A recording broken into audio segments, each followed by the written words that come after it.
Welcome to Diversity Dish, where we're dishing on everything diversity, equity, inclusion, and justice related. My name is Sedruola Maruska, and we're bridging the gap between what needs to be said and what needs to be heard. Those individual experiences that are often ignored or just simply dismissed.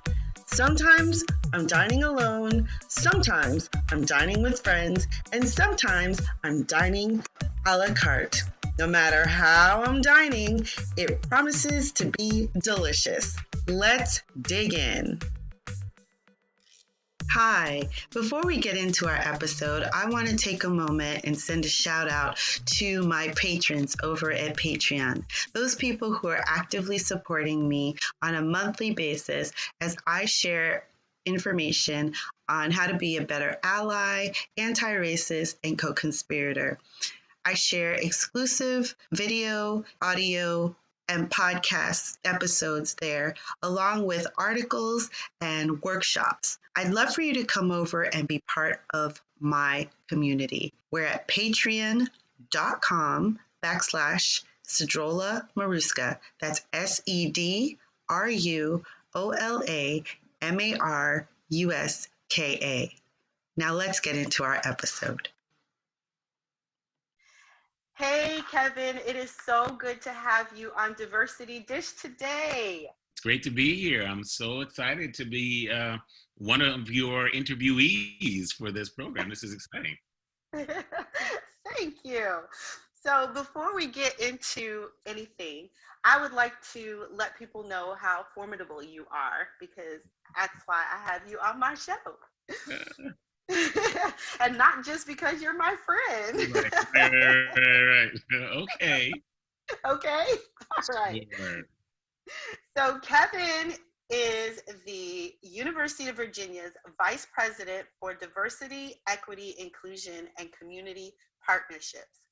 He joined UVA after serving as the Chief Diversity Officer and Vice Chancellor for Inclusion, Diversity, and Equity at the University of Missouri System and the University of Missouri in Columbus.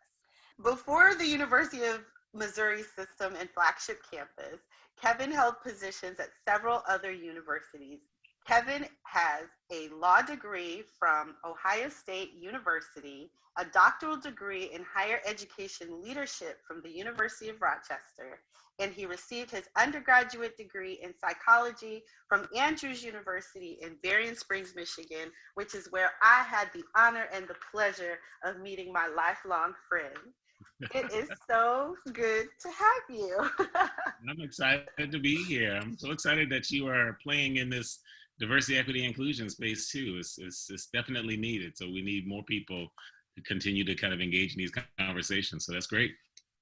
Oh, thank you. Well, I think so. And it's a learning process for me, but it is so exciting as well. So I'm really happy to be here. So there's one question I would like for you to answer for my audience, and that is, share one piece of advice you'd have for someone who wanted to become a diversity, equity, and inclusion advocate in their company or industry. Where could they start?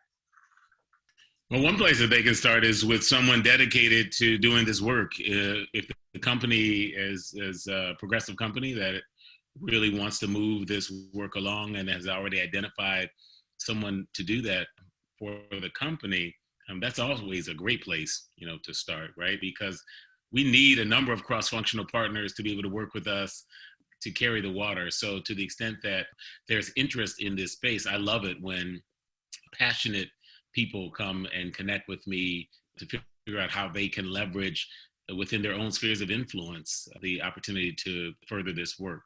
If there's no person in that role, oftentimes leveraging, maybe there's a committee or a council dedicated to that for the organization, and they can leverage that. Sometimes there are people within the organization they call themselves diversity and inclusion champions, right? And you can ultimately kind of tap in to those people as well. There could be people in the community that have the respect and ear of the company or the organization that you can leverage as well. And if you ultimately find that you are the only person right now in the company that has that interest, then I think you want to try to work within your own spheres of influence to see what you can do to get other cross-functional partners started. Sometimes that's by having and starting some, sometimes they call them lunch and learns, lunchtime kind of dialogue sessions, or something that just gets the organization and the community there just talking, right? Talking about important subject matters and maybe what you can do to influence change within the organization and potentially outside of it as well. Right. Essentially, I think what I'm hearing you say is that we all just need to start where we are and then kind of reach out to other people that we think are championing or are interested in the subject matter, and then just kind of go from there. Yeah, we say kind of get in where you fit in, right? And part of that acknowledges where the current organization is in their own journey around diversity, equity, inclusion. But I think what you find more often than not is that there are other people that are like-minded, that are other people that really want to engage in these conversations and are not sure where to start. So it becomes, if not you, then who, right? And it's a great opportunity to just start some dialogue around it. And I often say that if you do that with some level of consistency and pervasiveness, you can turn ripples into waves. Right. Oh, that's so funny that you said that, because I think my tagline that I have adopted is even a small drop creates ripples. And that's exactly what you're saying, is just start the ripple effect, and then it will affect change. You create the waves, because that is essentially how waves are created, with ripples, and depending on how strong they are. That's right. Okay, well, good. Thank you so much for that answer.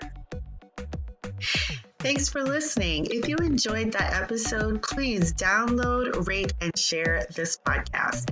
Also, don't forget to come by patreon.com/Sedruola Maruska and be part of the community. Look forward to seeing you next time.